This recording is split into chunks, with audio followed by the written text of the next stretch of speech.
అసలు 'త్రినయని' సీరియల్‌లో విశాలేనా ఈ కొత్త సీరియల్‌లో ఇంత చిన్న పిల్లల క్యారెక్టర్‌లో ఎంత బాగా చేస్తున్నాడంటే అసలు ఆ సీరియల్‌లో ఒక బాడీ బిల్డర్ లాగా ఉండేవాడు. ఈ సీరియల్‌కొచ్చేసరికి చిన్న పిల్లాడిలాగా సూపర్ యాక్ట్ చేస్తున్నాడనమాట.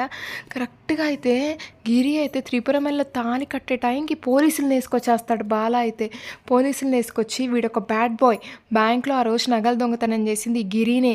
అరెస్ట్ చేయండి అని చెప్తాడు పోలీసులకైతే. ఇంక గిరి అయితే ఇలాంటి వాళ్ళు మైండ్ మెచ్యూరిటీ తక్కువున్న వాళ్ళు సాక్ష్యం చెప్తే కోర్ట్‌లో చెల్లదు. నన్ను అరెస్ట్ చెయ్యలేరు మీరు అని అంటాడనమాట గిరి. ఇంకా త్రిపుర చెల్లెలు గాయత్రి కూడా తప్పించుకొని వచ్చేస్తదనమాట. వచ్చి చెప్తదనమాట పోలీసులకి. వీళ్ళే ఆ రోజు నగలు దొంగతనం చేసింది. నేను చెప్తున్నాను అరెస్ట్ చేయండి అని అంటూ ఉంటదనమాట గాయత్రి గూడా. నెక్స్ట్ అయితే ఇంకా త్రిపుర వాళ్ళ నాన్న కూడా గిరి చంప మీద ఒక్కటిచ్చి వీడిని అరెస్ట్ చేసి తీసుకెళ్ళండి అని చెప్తాడు పోలీసులకైతే. ఇంకా పోలీసులైతే ఆ గిరినైతే అరెస్ట్ చేసి తీసుకెళ్తాడనమాట.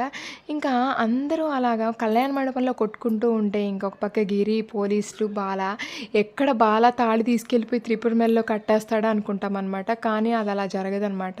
వీళ్ళిద్దరూ ఎలా కలిసి పెళ్లి చేసుకుంటారో చూద్దాం. Thank you.